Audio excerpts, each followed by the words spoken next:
big deal for us. You know, we've never taught a course like this before. So this is exactly like this. I mean, we've taught plenty of courses very similar to this, but this is going to be a new emphasis and a new structure and everything. The whole overall program is a pretty exciting program, and we have it set up so that in the beginning there's this course called Clinical Perspectives, which we'll be talking about, and at the end of the whole thing there's one called Vital Business. Okay? And in between are all these technical courses that we can develop specific skills and talents that are useful in the medical device industry. So we wanted to start out with the clinical perspective, just to that's the way the book works. You know, you first want to know, well, what am I work on, and why would I work on it, and who cares, and those kind of questions, right? Those are things, actually pretty important questions, not so easy to resolve typically. And get started on the right foot. And so our idea was to have clinicians come, okay? These are docs that wrestle with the technologies that are available nowadays. And there's all kinds of tools that physicians use, and some of them actually work really well. Others are kind of in progress, and they need updates and fixing and so on. And then there's a whole new future set of tools, for the new world of medicine, clinical care and home care, that you will be largely involved with, right? And so there's going to be some background and history about, well, how did the situation get the way it is now? And what were the concerns in the past and devices and how do they work and so on? And so we need to give you some examples of historical case studies and such. And I think that's really part of it that I find very interesting. But it's one thing to do the technical development of a tool and get it to a useful stage. But then there's another big part of this whole story, which is you have to have a company make all the tools, right? Doctors don't make tools, they use them, but so all things that end up in the medical arena have to go through a company somehow, right? And that's a big problem, okay? Because companies, especially medical device companies, have unique problems that computer companies and others, they don't have those problems. There's a complete set of unique problems that make it all more difficult for a company to survive. And you can have the greatest idea and the greatest reduction to practice and the greatest, all these kind of things, but somehow the company's got to be the greatest too, or else otherwise that's going to go down. And so it turns out that all this is intertwined. And you have, the company part is intertwined with the technical part, it's intertwined with the patient need and the way the doctor looks at it, and on and on and on. How it's going to get paid for, so all that has to be sort of mixed together. So our plan for this course is to just throw you into the water here and say, okay, here's an example, here are several examples of things. And, it's, I'm sure you'll come to appreciate pretty quick how, all these things, you've got to start working on these things right from the get-go and start integrating them and start thinking about them early on to be successful ultimately. So our plan is to have some clinicians come, and they're going to tell their story and explain what they think would be a great idea and why they, what missing needs they have and that kind of things. And we want to get perspectives. And so we had 5 areas that we were thinking about for this course. You can't do every area in medicine because there's going to be hundreds, right? So we picked ones that we're most familiar with. I'm familiar with metabolic diseases and diabetes. I'm going to talk about that. I've got a whole rafter of clinician buddies who we're all going to be on this TED presentation here in a couple of weeks, and so I was calling them up and saying, are you going to come to class and tell your story? And said, well, just watch it on TED first, and then they'll come later. So I'll tell you when that's going to happen. And then we're going to have a cardiovascular focus for the next week, the next 2 weeks from now. And there's a number of really interesting devices, of course, that you're probably aware of that are useful in the cardiovascular world, and it's constantly evolving, and it's a very active area. And there are plenty of great clinicians around here that love to play with those things and make them. And we have some clinicians who not only play with them in their clinical setting, but actually make companies and coverage on them and that kind of thing, right? So this is part of the story.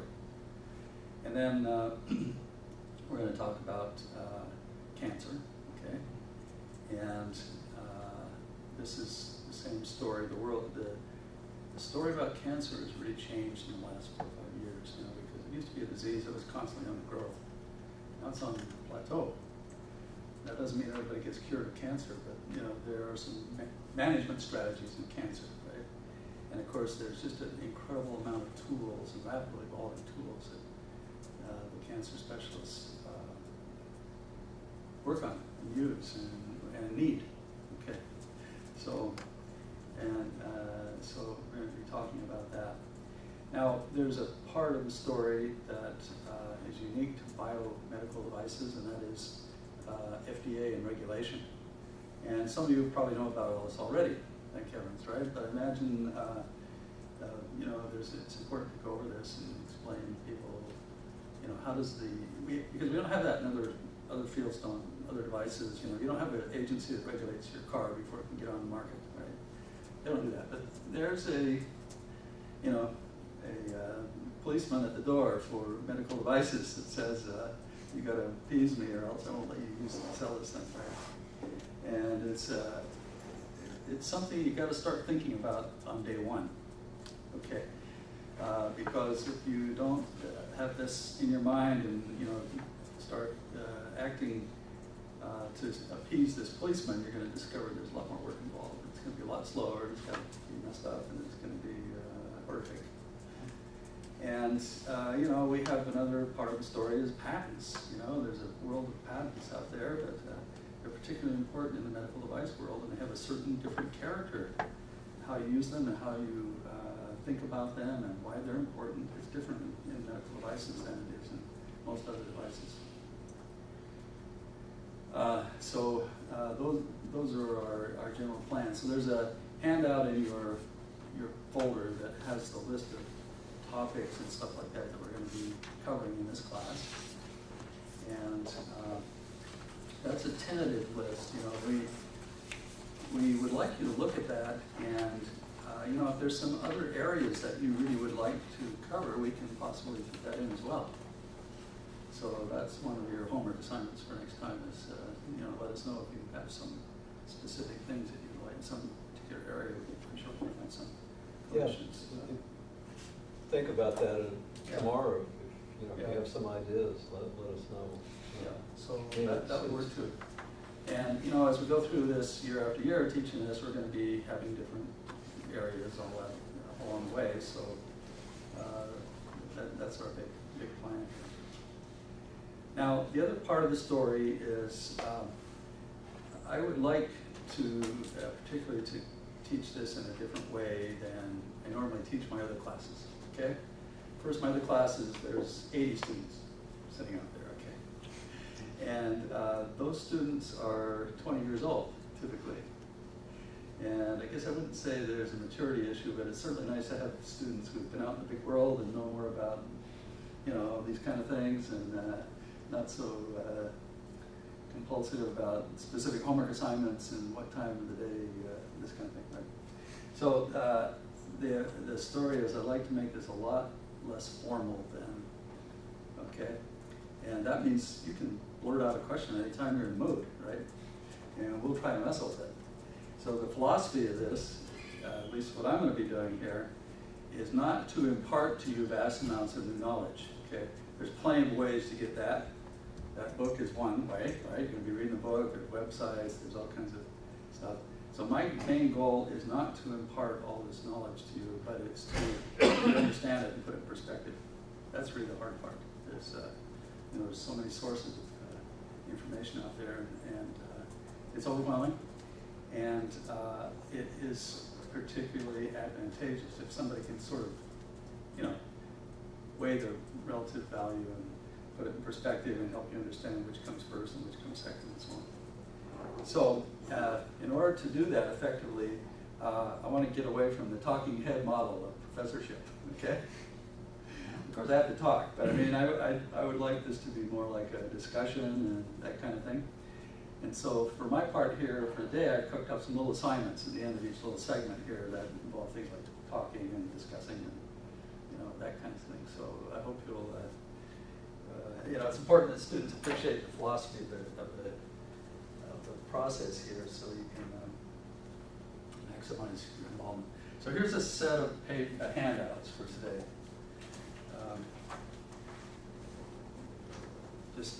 And you know, my goal was to minimize your detailed note-taking requirements, you know, so you can sort of think about things. Most of these points here I'm going to talk about, and then we're going to have some questions and do some brainstorming and stuff like that. But my hope is to make it very informal. Okay, so you've got to participate in that way. That's your assignment. Okay. Now, also on your handout here, it's got information about my contact point here, my office, my email, and my phone in the office. Okay, so the only way I can really be helpful in helping you put all this information in perspective is if you contact me and you need some of that, right? And of course, we'll be talking about it here in class, but off hours in class, I don't have anything else to do except sit up there at my desk. And wait for the phone to ring. So that's going to be necessary, right? Of course, I'm being totally facetious on that last point. Now, this is a great book. First thing, you know, we're not going to go through the whole book in this term, though. Okay, we're going to go through about half to 2/3 of it. Okay, and then we'll leave some stuff. Back end of the book is all about business plans and that kind of stuff. We're going to de-emphasize the business plan part of it in this course, and we're going to emphasize the first parts, you know, which is how to get going on a project, how to decide what you're going to work on, how to evaluate its importance in the clinical world, how to you know, structure a patent portfolio around it, how to think about the idea and so on. But so that takes place in about the first something like 300 pages or something like that. Not even that many. Yeah, about the first something like 300 pages. And this book, you know, it looks like a big, heavy book, and for what it actually costs, it's a tremendous value. Because most books that size cost about $200. So this is a really cheap book, is the way you think about it. And of course it works great for a doorstop. I mean, most of the little books they have, you know, they're not very good for that. But it's also very well written and easy to read. And it's got a great glossary of new terms in there. It's got a great section on how to contact you know, the public representative, people interested in the technology. It's got case studies throughout there. Some of the fabulous case studies are in here. We're going to invite former UCSD students to come here who are now billionaires, and they're going to tell how their case study worked, right? Which is in the book. Okay. So just in case you're ever wondering, does it actually work? It does. Yeah. We have examples of that, and we're going to have some superstars show up and talk. So that's the general plan. Okay. So please let me know if there's anything you want to mention as we get going, or as we, you know, getting into this. Now, I want to talk about a case example here. Is the development of sensing and therapy technologies for use in diabetes. And it's a great example, actually. It's probably not the one that everybody's familiar with, but there's so many people on the planet that are engaged in some level of diabetes, you know, a big part of it. And so I think it's a great example.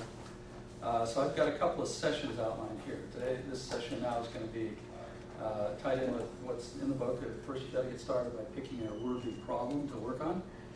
How do you know if it's really going to be a good problem? Or, okay, well, there's some reading on that, but I'm going to tell you about how this problem got started in my area. And then session 2, we may be able to get that far today.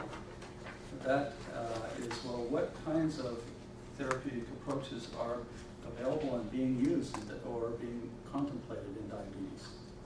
Okay?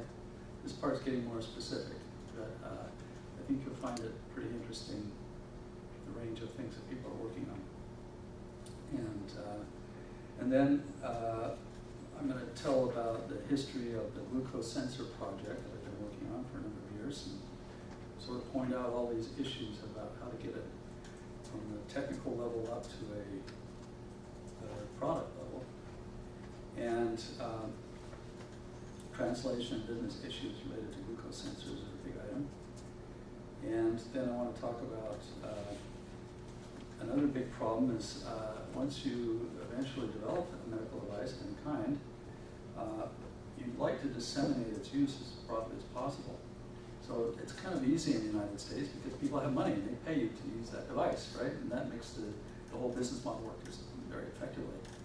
But, you know, go to Mexico, people have those diseases, right? And they're struggling with these problems. They don't have the money for this. Okay, they don't have a system set up to reimburse. They don't, or, you know, pick any, there's a whole bunch of other countries that have the same kind of problems.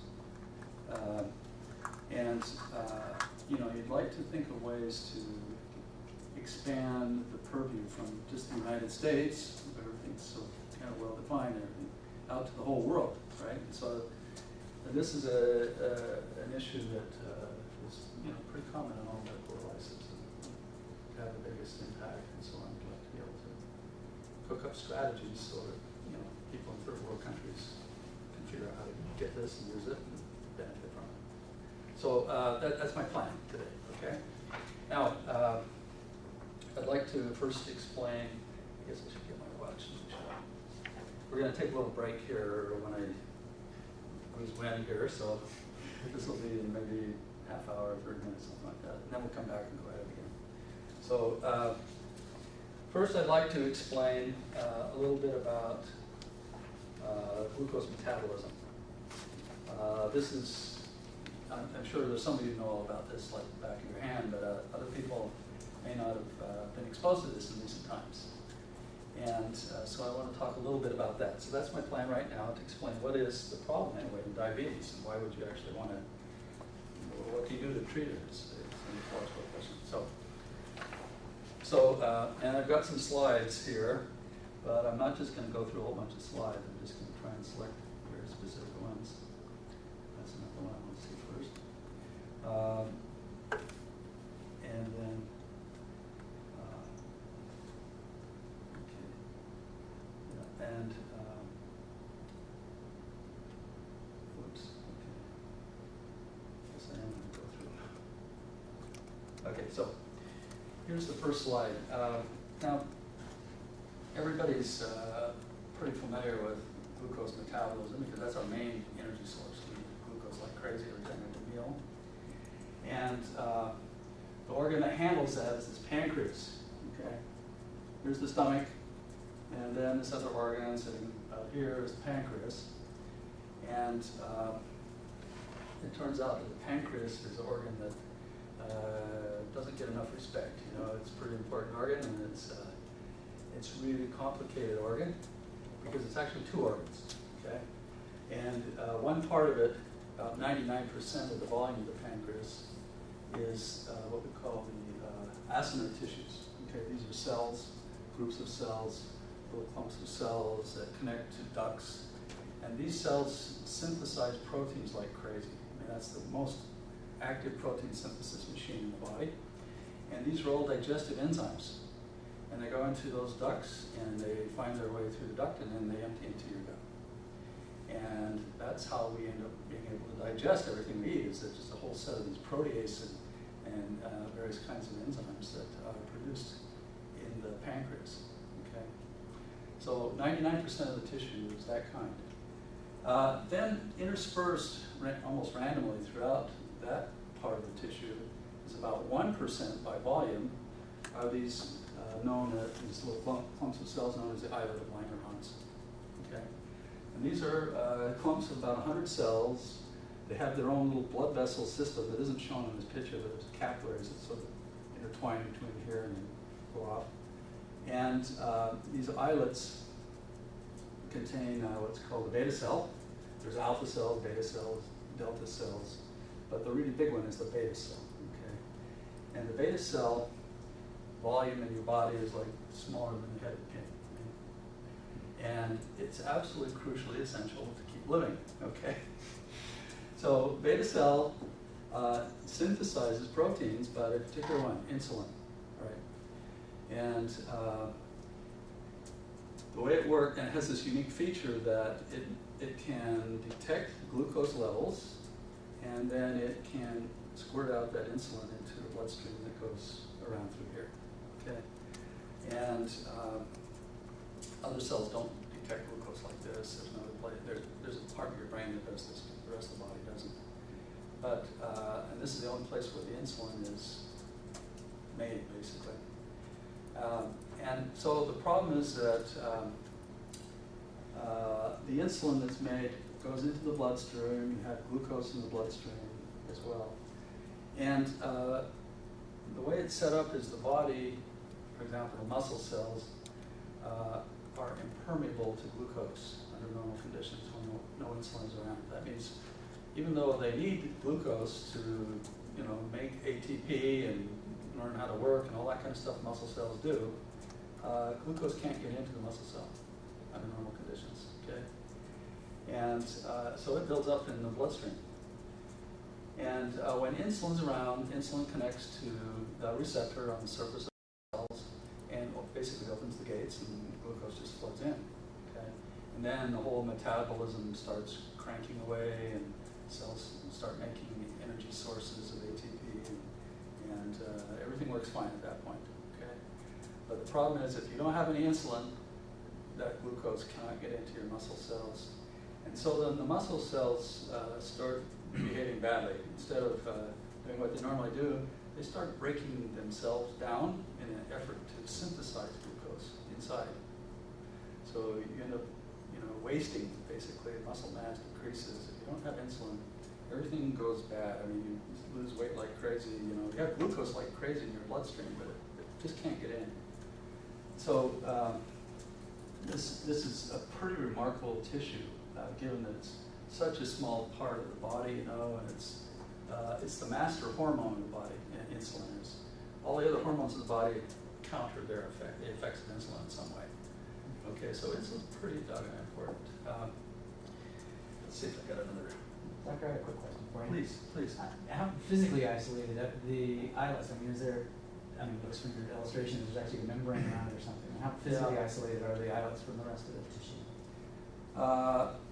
There's a very thin membrane that goes around here, and it's very easy to destroy. Actually, it's, you know, they're not, but they're spatially isolated very well. There isn't little clumps. In fact, in the pancreas, most of them actually are in this part of the pancreas, and there's very few of them in this part.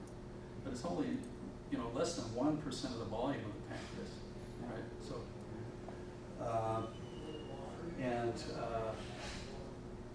you know, so, you know, scientists pluck these out of tweezers, right? And try and collect the beta cells. I mean, you can do that with a microscope and get little lumps of tissue, pretty purified and so on.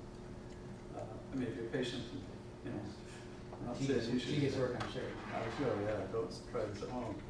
Okay. But that's one of the ways that they originally started collecting these islets.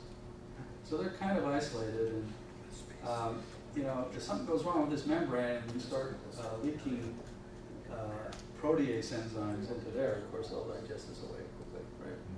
Protease enzymes produced by these tissues around it. This is a really unusual thing. These digestive enzymes here are, you know, they can destroy the body. You know, they're enzymes for nuclear material, proteins, carbohydrates, anything in the body. You know, they're ready to go after it, and that's where it's all made. But if that membrane goes away, then they just go in there, right? Or if those proteases don't go down their little channel into the gut, but they end up going into the bloodstream or someplace in the, you know, peritoneal cavity or something like that. Big problems. Okay. So anyway, that's kind of now maybe your question really was, how come Mother Nature's like that? Why did she do that? that doesn't make sense to me, you know, I mean, couldn't you have had a separate organ or It something? doesn't make sense that they're just dispersed throughout the pancreas, no. It's, Whatever. Mother Nature had a sort of special way of doing this for some reason. Yeah. Okay? Yeah. That's the best answer I can give. And I've heard this question asked people much more knowledgeable on that subject than me. Here's a little cartoon, here's the beta cell, you know, it's got insulin in little packets here synthesized. This shows glucose molecules hitting the beta cell membrane and then causing this insulin to be released, right? So this is what I was talking about. The insulin goes around in the bloodstream. Here it hits a muscle cell, there's a receptor on the surface of the muscle cell. Makes a contact. That allows this to happen. This is glucose and just flooding into the cell. And once there's glucose available, then the whole machinery starts cranking away, and the cell makes ATP and energy, and it can, you know, contract, and everything's happy, right? Now, the problem is people have diabetes, okay? And there's several ways you can get that. One is something's wrong with the insulin synthesis or release mechanism, okay? And somehow you don't make insulin. And that means that, okay, there's plenty of glucose around when we eat, but this whole part of the process doesn't occur. Okay, we don't have any insulin here, we don't have any of this action. The muscle cells, there's plenty of insulin outside of the cell, but this whole process doesn't work. And so it's like I was saying, you go into reverse, where this now starts going backwards in sort of the ill-fated, it's called gluconeogenesis, ill-fated way of trying to synthesize glucose, you know. Mother Nature got confused on that one, right? And it breaks down its own cellular components in order to do that. So insulin is pretty essential, and you can't go more than 2 or 3 days without having insulin or you're going to die. Okay, it's that simple. Now there's another kind of diabetes where this is all intact, you make insulin, all that works okay, but the problem is right here. Here's the receptor on the muscle cell. Insulin's supposed to work there, but something's wrong. There's not enough receptors. These receptors, there's a complicated process of making the receptor, recycling, setting it on the cell membrane. After a little while, the receptor goes away, and then new ones are put there. This is going on all the time, right? But the problem is that there aren't very many receptors, not enough, and or they're not connected to the inside here to tell the system to work, okay? So this is what we call type 2 diabetes. This is type 1 where this is not working, this is type 2 where this is the problem. Okay, so under those conditions, the same kind of problem occurs. You're eating glucose, it fills up in the bloodstream, and you know, your pancreas might be working like crazy. What happens when glucose gets high, the pancreas starts thinking it needs to put out more insulin. So people with type 2 diabetes, their pancreas is working overtime, and it can actually burn out, and it often does, right? So they just make so much insulin, the levels are really high, all that kind of thing, but it's not working because this part here is not good. And the same ultimate problem is you end up with lots of glucose in the blood, but nothing going on here. Yes? Would you say the solution for both type 1 and type 2 diabetes are insulin injections, or? No, Okay. no. If you inject, it is for type 1, Okay. obviously. Type 1s absolutely can't live unless they do this, right? Right. Type 2s, if you inject more insulin, won't help because your pancreas is cranking away insulin like crazy. Okay. Sometimes they make like 8 to 10 times more insulin than they need. Okay. So volume is an issue. It's the receptor That's not going to work because this part's broken, so that won't work. So fortunately, it turns out for type 2 diabetes, there are some medications that stimulate the replacement of these receptors, and these medicines were often just found from folk medicines that were used in Brazil jungle decades ago, and somehow, oh wow, it turns out this is what happens, right? These medicines can be taken orally, okay? So people with type 2 diabetes actually don't need to inject anything, now, often though, what happens with, after you age and, all this problem underway and so on is people become type 1 and type 2 diabetic, okay? They simply burn out their pancreas, right? And this part's not working either. They can take pills to fix this part, but now these are type 2 patients that have to take injections also, right? It's the worst of both worlds, Sorry, you said that it actually burns out. I mean, the islet cells just die. They just Yeah, they're attacked so, and- thank you. Oh, this is just perfect question. I already actually planned to talk about that. No. Okay. That's great. So I'm going to go to that instead of following my little outline here. Why does this happen? You know, how do you get diabetes is the question. Well, it turns out that type 1 diabetes is a autoimmune reaction that's totally misguided. For some reason, your immune system, which is supposed to keep all things that are foreign from you away, focuses on the islets, specifically the pancreas, and starts attacking them, right? And wipes them out. So you get standard immune responses. You get a lot of white cells that go after the islets, and you know it makes a big mess. And the other Assam Tissues is just fine. It's very specific for the islets. So type 1 diabetes is an autoimmune disease. Okay. So that's and well, how come that goes out of that part? I don't know. Okay. Why did that suddenly go haywire? It's not for lack of people trying to figure that out, okay? But that's what happens. It's known, for example, that in schools, you know, you have a lot of kids there, and you get some virus that goes through the school population, you know, common thing. And then you'll have a couple months later, you'll have a bunch of kids discover they're diabetics. Well, why? Because viruses focus on your pancreas. You know, the pancreas got so much protein synthesizing machinery. Viruses really go for the pancreas and take over and start cranking away, and you know that the virus of course stimulates some kind of immune response, and then the pancreas gets taken up, sort of. And it's not any specific virus. There's a whole bunch of different viruses that are. There's nothing specific at all. All right. Sadly, I mean, if there was something specific, we could really do something about it. Is that a genetic predisposition or not? Well, yeah. So there is a small genetic predisposition. You figure maybe it's about 1/10 of the effect or so.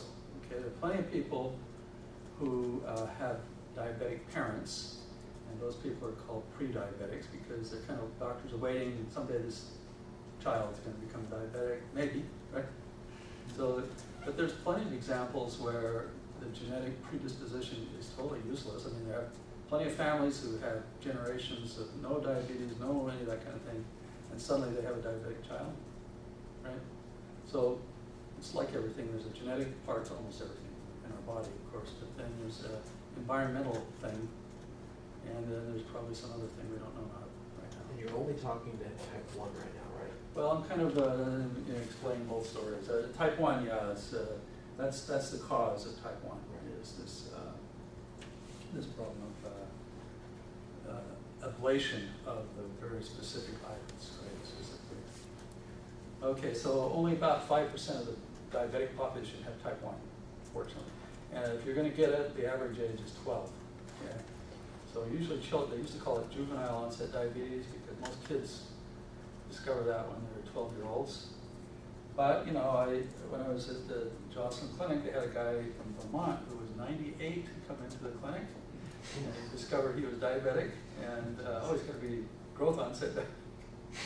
No, he's a juvenile onset diabetic. Because he had gone his whole life, this thing working okay, but then suddenly at that age, pooped out, you know. So that happens. But on the other end of the spectrum, you have babies that are born diabetic, okay? That means they discover within a day after birth that this kid needs insulin and they're not going to make it, right? So you got that kind of a spectrum. Now, 95% of diabetics are this other kind, okay? This is the kind where the receptor is bad. Why does the receptor go bad? Okay, and this part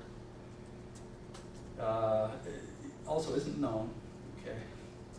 So I'm certainly not able to give an answer to that, and I don't think anybody can, but you know, there's all kinds of receptor dynamics, and there's all kinds of reasons why.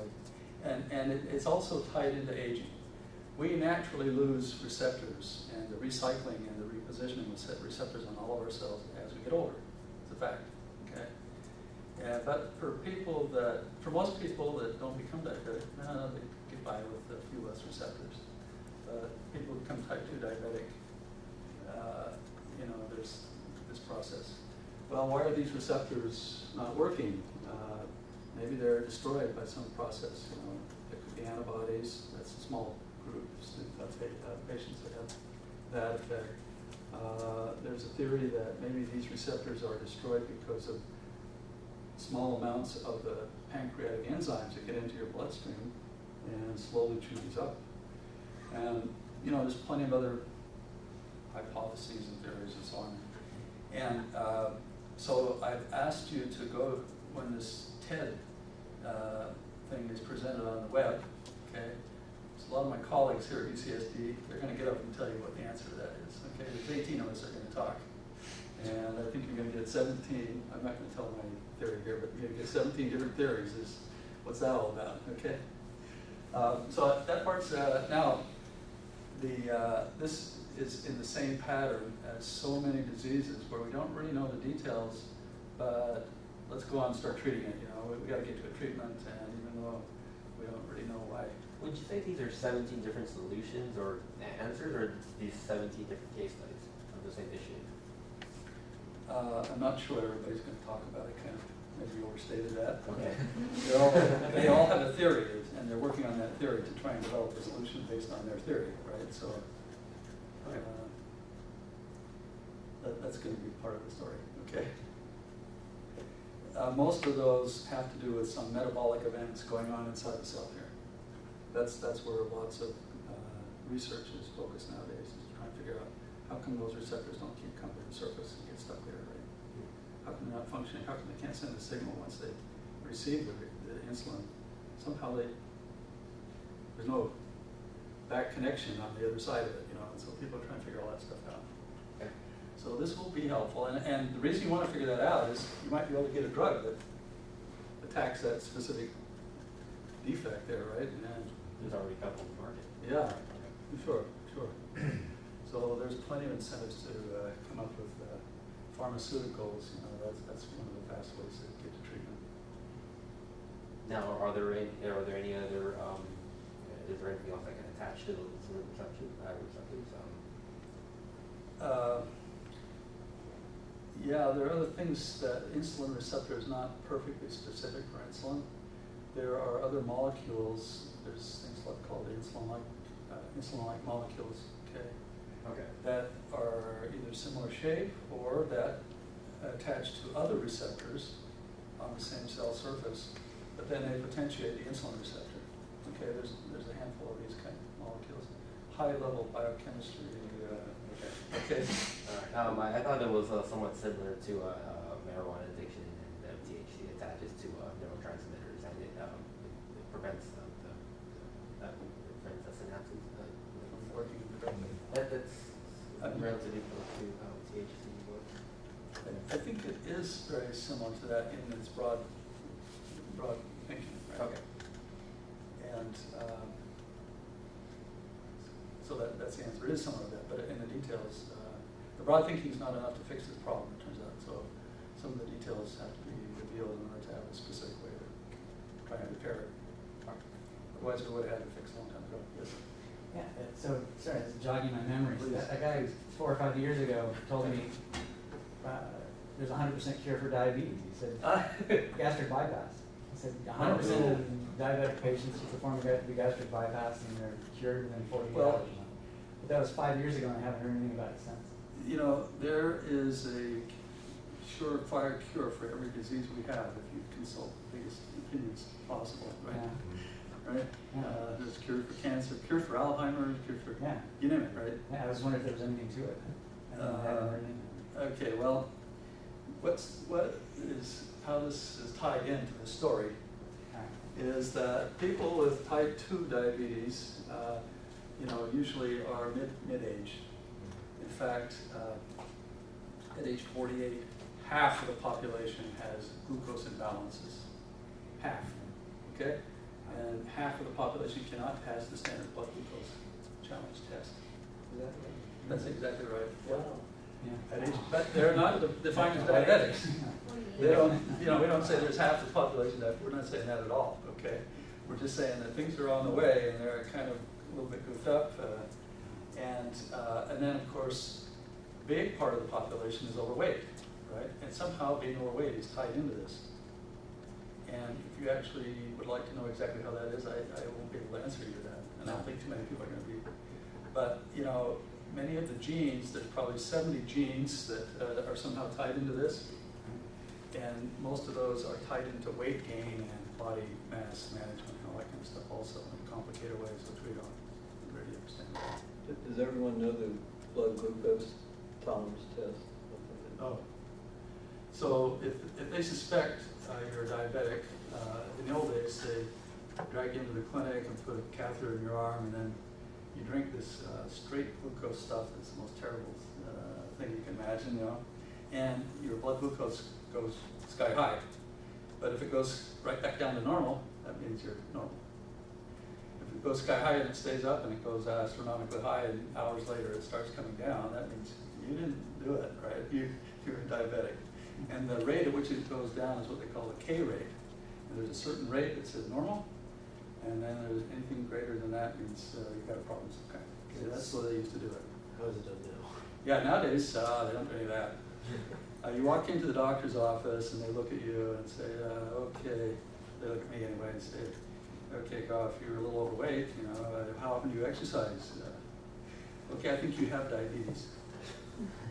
Prove otherwise. That's how it's diagnosed nowadays. I thought there was a blood screening test as well. Yeah, finger sticking, screening, that kind of stuff. Those don't capture most diabetics, it turns out. You know, most of us could be finger stuck. And if it just happens your glucose happens to be in the right range at that moment, you could go happy on your way but still have glucose imbalances. So those aren't widely used unless you have other information about this. I think they're not widely used for screening. Yeah, that's actually part of my job. I do finger sticks, and I can measure glucose levels to a certain degree. Certain degree, it's not necessarily a glucose sensor. It's a cholesterol sensor that it's stuck on with the glucose. I don't know if I have any additional information regarding this specific topic. So. There's another test called the hemoglobin A1C test. Okay, that's widely used, and this is we all make a whole bunch of different kinds of hemoglobins. There's slightly different molecular structures, right? And if you spread them out on a electrophoresis gel, you'll find that there's one that they call hemoglobin A1C band. Okay, turns out that hemoglobin can complex with glucose. Okay, it gets glycosylated, whereas all the others don't. Okay, and so you can measure the fraction of glycosylation of hemoglobin A1C, and that tells you what your glucose level was on average for the last 3 months while that hemoglobin was cycling in your system. Okay, so the higher your glucose is, or this hemoglobin A1C. It doesn't tell you day-to-day anything. It's totally useless on a minute-by-minute management thing. But over the last 3 months, if your hemoglobin A1C is high, above there's some magic number about here, well, then it means your glucose levels are on average were higher than that. If it's down below this magic number, then they don't worry about you. Okay. So all this. Oh, here's a happy islet sitting there. Here's the other. Here's a sad islet with being attacked by white cells like crazy and basically obliterated, and you know your body's attacking itself, and that's what it looks like. Okay. Sorry, was that last picture, is that from a clinical standpoint, or did some scientists pull an isolate and just find it off it? I think this is a rat study here, Okay. mouse study. Okay. All right. But they have actually, and the problem is how do you get human data of this kind, right? Right. Because either the person, you have to capture it just the right time, and you have to do it from an autopsy on somebody who's. So they had a long time when they couldn't get very good confidence that this actually happened in humans, but now it's very clear. Okay, so it looks very similar to this. So, yeah, John. Dave, can I ask you a question about islets and using electrical fields and things that showing if they're performing poorly that you could stimulate them with an electrical field or anything to improve their performance? Yeah, well, there's two parts to that question. There's a big need to actually scan your pancreas and see if your islets are happy or not, right? Yeah. Without going in there and Stimulating stimulating. cells, yeah. Stimulating them. So there's a lot of NIH, there's RFAs on how to make a imaging system for pancreas. So that would be that's a big advance in this field if somebody could do that, right? It's not so easy to do, right? The pancreas is the organ that the surgeons will never touch, right? They're just scared to death of that thing. They don't want to mess with it. They don't want to squeeze it, or there's all kinds of bad things will happen, right? So you never mess with that. Now, whether you can restore function of islets in situ, right? That means in the body. There's big interest in figuring out how to do that. And there's all kinds of strategies. One is maybe some drugs. There's some pharmaceuticals that might work for this. But you can't let these islets start growing out of control and become a tumor or equivalent, right? Some people are trying various kinds of electrical fields to try and realign stuff and all that kind of thing. Some people are trying to attack the immune system and call off the autoimmune response, using fields and such. So there's interest in this. Mm-hmm. There's not an answer to this, obviously. Sure. But it's a pretty active area. With type 2 diabetes, how is it that weight loss and exercise are improving your diet and your living? This part, I don't understand. But it just works. See, you're asking all the good questions here, right? And I'm not the only one that doesn't know this. I mean, there's plenty of people that work in this area. I'm not going to just profess my singular ignorance. It was found that a healthier lifestyle improves diabetic issues. So one thing we know is that when you exercise, it causes your muscles to allow glucose in, independent of insulin. So people who make no insulin at all, if they exercise, and we're talking about serious exercise, they can get glucose into their cells. Okay. And what does that work? Okay, I don't know the answer to that, but maybe it even has something simple like when you exercise, you stretch open pores and little glucose can go in. This is one of the theories. Or maybe it's a much more complicated biochemical answer. So exercise is absolutely crucial to maintenance of health and diabetes. Either kind of diabetes you have, it's the same story. If you have type 1, you need less insulin if you're going to exercise on a regular basis. If you have type 2, it helps a lot, weight loss, that part of the story, of course, is tied into exercise. People who exercise a lot can lose weight if they're eating correctly and all that. But how weight management independently of all that other exercise and all that other stuff is tied into this story, I don't know the answer to that. Okay, I can't tell you the answer to that. It's well known that if you're overweight, your liver can increase in size as well, as many of your other organs do, right? And it may take more insulin and therefore more receptors and all this kind of stuff in order to handle all this glucose transit. And your body may not be able to keep up with resynthesizing those receptors. I don't know the answer. I'm telling you several hypotheses that I've been told, and it's a startling fact. And of course, when you're overweight, you probably eat a lot of glucose, right? Which is the primary problem, right? And so that is going to cause a problem independent of these other sophisticated pathways I'm mentioning. Is glucose, or if it's, take for example, like Kool-Aid, the sugars, the simple sugars from that versus, better healthy Okay, diet. so There's always. This is wonderful. I'm going to give a public health service announcement. Glucose is glucose. Kool-Aid causes your blood glucose to go up.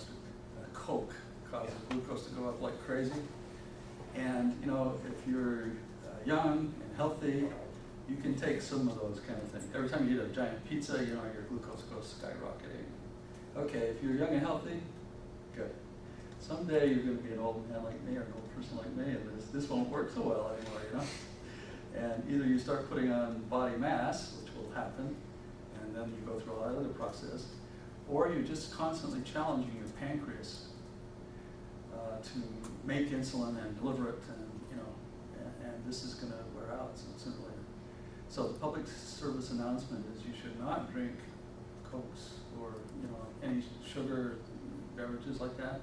These Red Bull, that kind of thing. I tell my children don't even walk close to those things, because they're loaded with sugar and they're loaded with caffeine as well, which is probably less of a problem than glucose, okay? But sugar is sugar. Now, there is another kind of sugar that is originally thought to fix this problem, is high fructose corn syrup. And, well, why does this work? Well, fructose is another sugar, like glucose, except that it's like 50 times sweeter per unit volume to the taste than is glucose. Glucose itself is actually not that sweet. Fructose is way sweet, right? So somehow in the industry they got the idea, okay, we'll sweeten this and we'll adjust the sweetness level of our product because that's really important for the people buying it. They want the same, so we'll dope it with this high fructose corn syrup, okay? And so almost everything, you know, I mean, there's a big campaign to get rid of that now, but I mean, just look at the label on almost everything, right?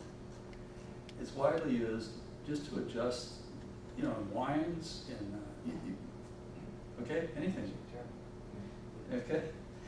And it goes, this fructose, this corn syrup, this fructose material, the syrup itself is not important, the corn source doesn't matter, but the fructose goes through another pathway which seems to be deleterious in the liver, and it stimulates eventually, a lot of people were searching for it at the time, but these guys happened to figure it out. And 1921 is when it was discovered. Of course, they got a Nobel Prize for that. And, oh, this is a big deal. It changed the whole world. You know, this is the first time molecular medicine has ever been even thought of. And people who were just just ready to die, give them a shot of insulin. Suddenly they're healthy again for a couple of days, but then you need another shot of insulin. Oh, that kind of thing, right? So it's pretty dramatic. One of the cases was the ambassador to England's daughter was a type 1 diabetic back in 1919 or something like that. And you know, the only way doctors could treat you in those days is starvation diet. Okay, yeah, that was the system. They just put you on a starvation diet. You know, all the diabetics were way, way small, and you know, the children were very underdeveloped. And if that kid ever got a hold of a candy bar and said, okay, I'm fed up with this starvation, I'm going to have a candy bar or a hunk of ice cream or something, they'd die. Yeah, because the blood glucose would go astronomically high, and they couldn't be rescued. And it was a common way of dying. And so the mothers would just insist on looking at every piece of food the child had, and you know, but you know, just you can imagine what a nightmare. Anyway, when insulin came along, you know, an injection of insulin just makes normal. Suddenly the child starts putting on weight instead of being listless, and you know, they wake up and everything's normal now, right? And this changed the whole world around. It's so remarkable. There was nothing like this prior to that. Any medicine that ever worked like that was dramatically. And you know, it just started like the whole concept of using biochemistry methods and so on in therapy. It's a really big deal. But then, and it stimulated American industry, got crazy and started making insulin, and you know, pretty soon everybody could buy a bottle of insulin, you know, and people were injecting themselves and living, and boy, it just turned everything around. So, but then about 10 years later in the 30s, they started to realize that there's some part of this that isn't fixed by insulin. Okay, these people are still having blindness, you know. They still have problems with their kidney. Kidney failure was still going on, and it was apparently tied to diabetes in some way. Heart failure was going on at higher levels. Nerve problems were very common in diabetics. You know? Amputations was a big need in those days. And this insulin is working pretty well on a day-to-day basis, but it doesn't prevent these problems. Okay. And these are called the complications of diabetes. So here's why that happens, okay? Here's your normal capillary cutting cross-section like this, okay? There's a capillary going around here. Let's see, I should use an appropriate tool for this, I guess, right? Here's a pointer. Okay, yeah, thank you. So there's a capillary, and this is a normal healthy one, and this big black thing here is a red blood cell. It has to fold over. You know, they're bigger than the capillary, so they got to somehow squeeze through the capillaries. So, and then here's another red cell that's nearby that just caught on the sort of bottom edge of that. And then there's plasma. Now, then there's an endothelial cell that goes around the edge of each capillary, and these are the cells that are the interface between the blood and the rest of the body. And then there's this basement membrane, this very, very thin basement membrane that goes around here. Okay, and this is how it's supposed to look. And here's what it looks in diabetes. Okay, same scale, everything. Here's the blood vessel, cross section. This doesn't have any red cells in it, but that's not the issue here. You can see maybe the end of one here. And you can see the endothelial cells are kind of squished together, and they're a little bit distorted, not like that. But here's the basement membrane, it's this big, thick, fuzzy thing here. Okay? And of course, it's basically destroyed and leaks like crazy. It's it's ruined basically. So, in organs that have lots of capillaries, it means that those organs are going to be under serious metabolic stress. For example, your retina is the most active organ in the body, right? The blood flow has got to go through there. You've got to have a big supply. There's energy being used just to look around. It's a tremendously active organ, right? And in people who have diabetes, this process here of basement membrane damage leads to retinal deterioration and blindness, okay?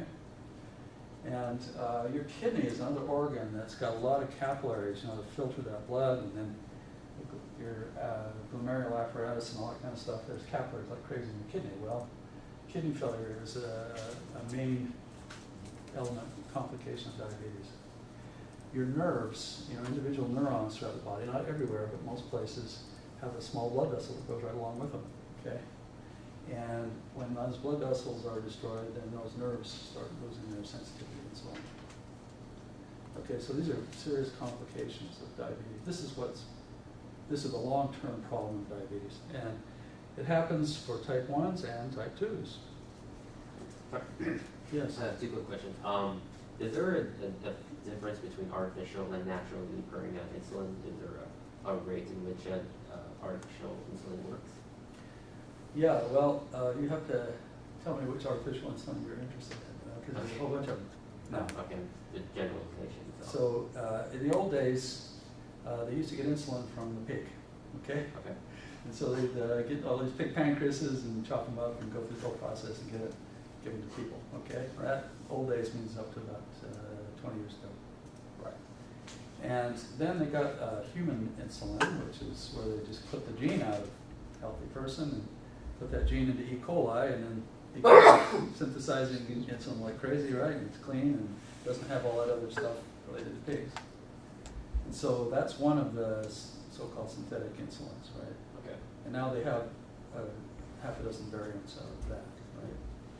So those are advantageous because they're much purer. And if you're making antibodies to pig insulin, like a lot of people used to do, you don't make antibodies to human insulin. You can't just right? So those are advantages for a lot of people. Sorry, it's another question. Oh, sure. Going back to the basement membrane damage. So essentially, you said the basement membrane leaks. Is the issue what leaks in or what leaks out? Well, at some point, the whole thing just breaks open and you get blood flowing out into the tissues. This happens in the retina, and it's easy to see a big red petechiae develop on the back of your retina. Okay.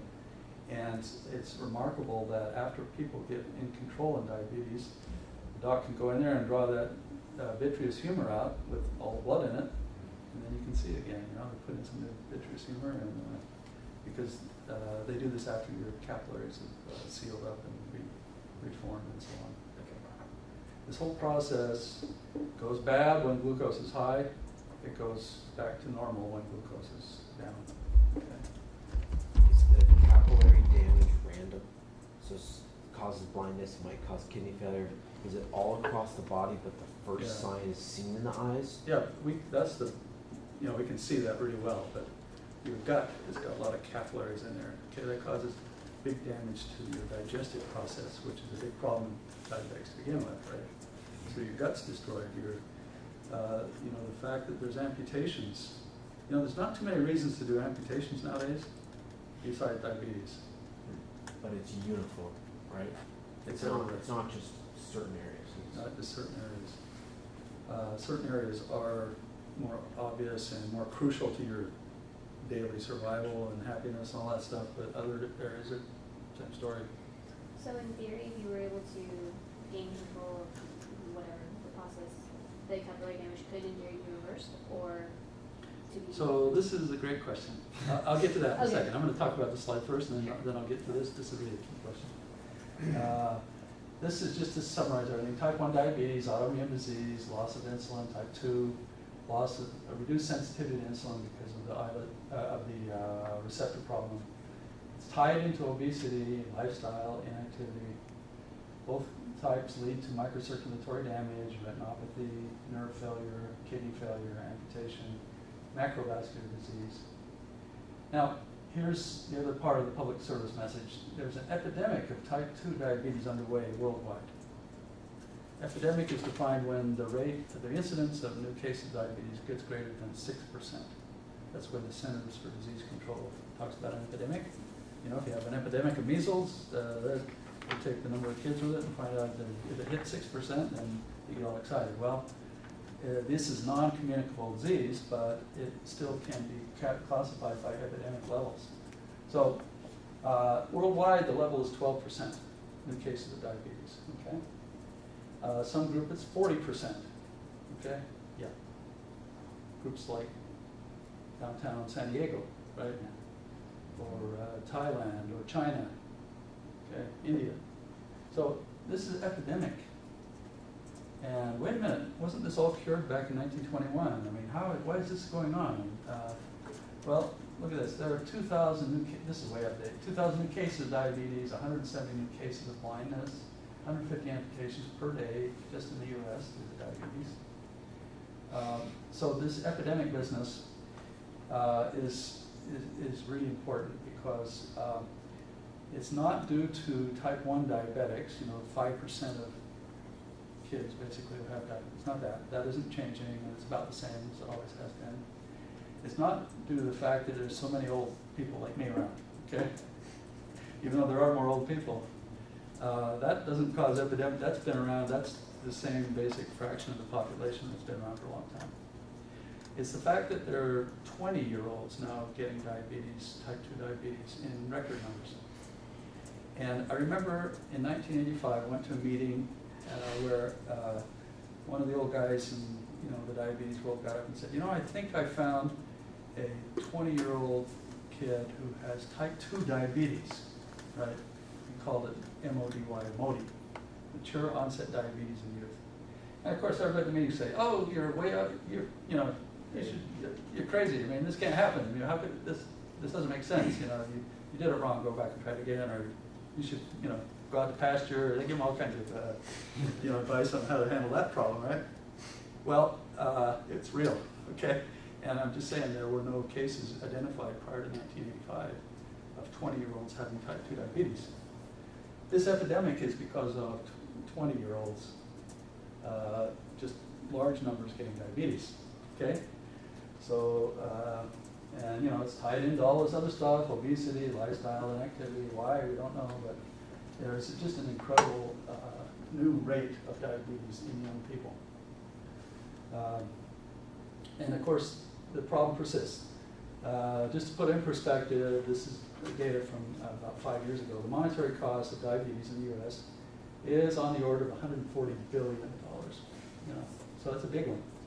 Right? It's probably one of the biggest that we have. I mean, maybe a war costs more than that, but this has been going on every year, right? 140 billion is the size. But then more important is this wastage of human potential and resources, and people have stuck with this problem, have to take care of themselves and figure out how to get through life and all that. So now this says this is a problem worthy of working on, okay? That's why I'm bringing all this up. You want to take a break? Okay, let's do that, and then that's great, John. So let's take a little break, and then I'll continue on, get on to the next part of the story, which is how to fix this problem, maybe.